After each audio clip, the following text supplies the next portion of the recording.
हाँ नमस्कार किसान भाइयों। यदि आप प्रधानमंत्री किसान सम्मान निधि योजना की अगली किस्त का इंतजार कर रहे हैं तो आप सभी के लिए ये बड़ी महत्वपूर्ण वीडियो होने वाली है। प्रधानमंत्री किसान सम्मान निधि योजना के अंतर्गत बहुत सारे किसान वंचित रह जाते हैं जब भी किस्त जारी की जाती है। तो उनकी क्या कमी है, किस कारण वंचित रह जाते हैं एवं आने वाली जो किस्त है यानी कि आने वाली 24वीं किस्त कब जारी की जाएगी, इसे लेकर के भी क्या अपडेट है वो भी हम आपको बताएंगे। सरकार ने क्या डेट फाइनल की है 24वीं किस्त को लेकर के। प्रधानमंत्री किसान सम्मान निधि योजना से जुड़े तमाम लाभार्थी किसानों के लिए ये बड़ी अपडेट। हाल ही में प्रधानमंत्री नरेंद्र मोदी जी 23वीं किस्त जारी कर चुके हैं। 20 जून 2026 को प्रधानमंत्री किसान सम्मान निधि योजना की 23वीं किस्त लगभग 9 करोड़ 44 लाख से अधिक किसानों के बैंक खाते में जारी की गई। लेकिन यहाँ पे देखा जाए तो लगभग जो है यहाँ पे देखिए 10 करोड़, जी हाँ दोस्तों देखिए यहाँ पे 10 करोड़ 34, यहाँ पे देख सकते हैं 10 करोड़ 34 लाख 47,290 किसानों को मिली थी 2021-22 में। तो यहाँ पे लगातार किसानों की संख्या क्यों कम हो रही है, यहाँ पे देख सकते हैं 10 करोड़ 48 लाख 45,100 164, यहाँ पे 10 करोड़ 41 लाख 68,000। तो यानी कि किसानों की संख्या कम क्यों हुई है, किसानों को प्रधानमंत्री किसान सम्मान निधि योजना से बाहर क्यों किया जा रहा है, क्यों उनको लाभ नहीं मिल पा रहा है, 2,000 रुपए की किस्त उनके बैंक खाते में क्यों ट्रांसफर नहीं हो पा रही है, इसी के बारे में मैं आपको बताने वाला हूं। तो देखिए प्रधानमंत्री किसान सम्मान निधि योजना को लेकर एक अपडेट आई है, इसके बारे में पहले जान लेते हैं। बहुत सारे किसानों के मन में यही है कि 24वीं किस्त कब जारी की जाएगी या फिर ये कहें कि अगली किस्त कब जारी होगी। तो देखिए दोस्तों मैं आपको बता दूं, प्रधानमंत्री किसान सम्मान निधि योजना की 23वीं किस्त जारी हो चुकी है। अब किसान अगली किस्त का इंतजार कर रहे हैं, लेकिन किसान ई-केवाईसी, आधार, बैंकिंग एवं जमीन वेरिफिकेशन होना जरूरी है, तभी जाकर के आपको 24वीं किस्त का लाभ मिल पाएगा।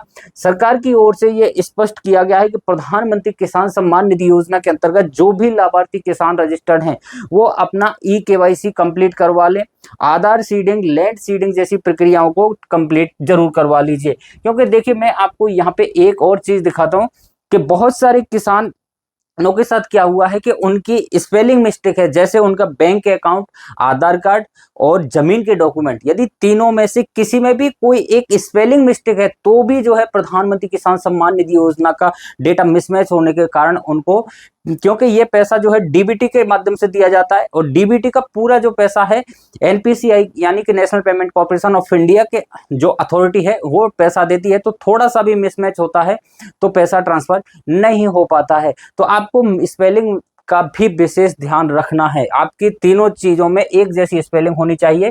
प्रधानमंत्री किसान सम्मान निधि योजना की तारीख हर बार सरकार के द्वारा बताई जाती है, सरकार इसे लेकर के क्या तारीख बताई गई है सरकार की ओर से तो आपको बता दें किस दिन जारी होगी 24वीं किस्त।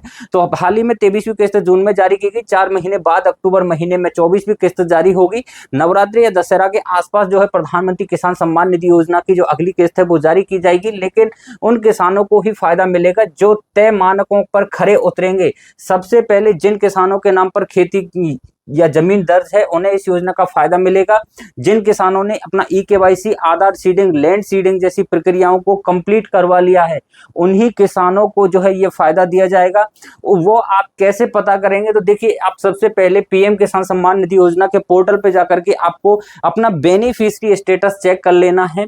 यानी कि जैसे ही आप पोर्टल पे आएंगे तो आपको यहाँ पे कैन नाउ योर स्टेटस ये वाला ऑप्शन आपको दिखाई देता है, इस वाले ऑप्शन पे आप क्लिक कीजिए। यहाँ पे आपको अपना रजिस्ट्रेशन नंबर डालना है। यदि आपके पास रजिस्ट्रेशन नंबर नहीं है तो आप can now your registration number वाले ऑप्शन पे क्लिक करके यहाँ से मोबाइल नंबर या आधार नंबर की मदद से अपना रजिस्ट्रेशन नंबर पता कर सकते हैं। ये जैसे ही आप पता कर लेंगे उसके बाद में आप अपना बेनिफिशियरी स्टेटस चेक कीजिए। बेनिफिशियरी स्टेटस में आपको स्पष्ट रूप से ये सारी चीजें दिखाई देती हैं।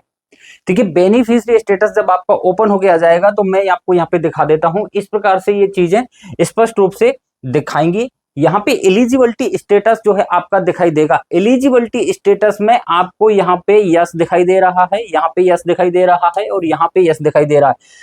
तो भी आपको यहाँ पे एक पॉपअप नोटिस मिलेगा, कुछ और दिक्कत है तो आपको उसको ध्यान देना है। यदि आपके यहाँ पे नो दिखाई दे रहा है या फिर आपको यहाँ पे भी नो दिखाई दे रहा है तो आपको ई-केवाईसी के सामने नो दिखाई दे रहा है तो आपको ई-केवाईसी करवाने की जरूरत है। आपके सामने लैंड सीडिंग में नो दिखाई दे रहा है तो आप लेखपाल पटवारी या फिर कृषि अधिकारी के से मिल करके आप अपनी लैंड सीडिंग करवाइए। या अपनी बैंक अकाउंट सीडिंग स्टेटस के सामने आपका नो दिखाई दे रहा है तो आपको अपने बैंक अकाउंट को आधार कार्ड से लिंक कराना होगा। तो ये सारी चीजों का ध्यान रखना है। ये छोटी छोटी गलतियां हैं जिससे आप वंचित रह जाते हैं, आपको 2000 रुपए की किस्त नहीं मिल पाती है। बाकी आपके मन में कोई सवाल है तो आप हमें जरूर कमेंट कीजिए। इसी प्रकार की लेटेस्ट अपडेट पाने के लिए चैनल को जरूर सब्सक्राइब करके रखिए। फिर मिलेंगे दोस्तों नई जानकारी नई वीडियो में। जब तक के लिए नमस्कार।